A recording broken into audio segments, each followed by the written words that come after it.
Written at various times over the last 37 years, starting off with In Black and White. The staring one's her sister Lily, who, at Criccieth in 1922, while others swam and paddled in the bay, walked on the sea. It was a funny day. The picture where she does it is so blurred you can see only light gone grey. They heard her words when they had got her back to sand and shingle, but they couldn't understand. They gave her tea. She bravely smiled a try at drinking it. She could not. It was dry. All liquids dry. Dry as the blackest sun. 3, 4 days dry. Then, as it had begun, it ended. She could swim and drink and talk. No one said anything about the war, certainly while their parents were alive. Lily died in 1966. And the second one is called Blue, and it's after a print by the artist Carolina Salzwedel, who in 1991, she went to Iraq with the Gulf peace team after the American-led invasion of Iraq. And this is one of the prints she brought back from that tour. It's called Invasion of Privacy, and it shows a bombed-out hospital. And that's what led to this poem called Blue. Concrete structure reinforced. The shelling couldn't break down the frame. The lower wards have creaked back from the ground. On the top floor, not used, hang for anyone to see bits of wall and ceiling, ends of steel, sky stretching whole round invaded privacy again, sky stretching whole, blue, silent, unearthed. The next one is of the same vintage. I wrote this in 1991. It's from a rather more tranquil setting. It's from the library where I worked for 38 years. About the carpet tiles there. Called Green. The green of the new carpet tiles so lightly matches that on dull days it appears a window full of warm sunlight has smiled this pool into the room.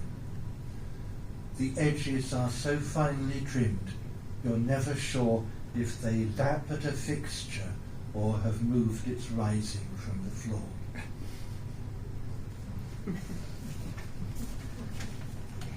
The next one is rather longer. It's called Yellow. It's from 1989. There's some poetic license in it, as I'm sure people want to point out to me afterwards. Some poetic license regarding historical dates. Called Yellow. 200 years ago, Linnaeus saw the long heath of some English upland, yellow with tawny blossoms of the common furze, fell on his knees and wept aloud for joy. 100 years on, Gerard Manley Hopkins saw sky of shires long pearled cloud under cloud, each row grey underlined in fine July. Beautiful yellow blush of uncut rye fields, white wheat ears, light throwing a gold leaf square, and would not look again, as he had talked too freely and unkindly over dinner, and had to do a penance going home. I saw a strip of lawn the other day, passed every day 4 times, but this new way showed it way down the street.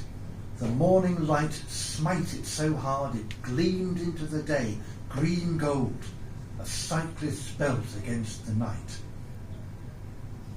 So pleased at having even noticed it, I chose to match the fluorescent fit of self-congratulation with a cake.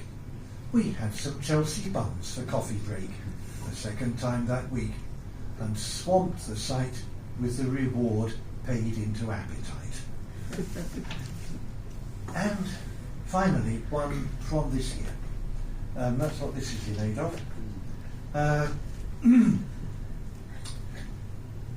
I'm taking part in a project called 26 Bridges. It's one of several from 26 characters, online writers group based in London that I've taken part in. 26 Bridges, about the bridges over the Thames in London. And the bridge I was assigned for this project was Westminster Bridge. And there's a print of Westminster Bridge. If you follow this, you'll be able to see it. A print of Westminster Bridge by the artist Clare Sansom, and my poem and her print will go up properly on the 8th of October. And you can put in a bid for her print now. You can put in a bid for any of the prints now, again, if you follow this. So, another thing. In the course of this poem, I mention a duchess. And that's Loelia Lindsay, who was Duchess of Westminster in the 1930s, and she is believed to have given currency to the aphorism, which was it was coined by Brian Howard, is often misattributed to Margaret Thatcher, that anyone over the age of 30 seen on a bus has been a failure in life. Anyway, Red, or Westminster Bridge. Earth has not anything to show more fair. Our bridge, from decades after Wordsworth wrote, still sees triumphant uses of that quote, Marathon meets Demo, Parliament Square. Red London buses level by the ride. Let's think of them as one vast playing field. Duchess Loelia stole a phrase to wield, but would confess this guilt before she died, linking red bus and failure. Yes, to her, whose ducal marriage failed, that was a thing. Not to me, pensioner, kid-like, venturing red routes across the Thames at Westminster, her duchy.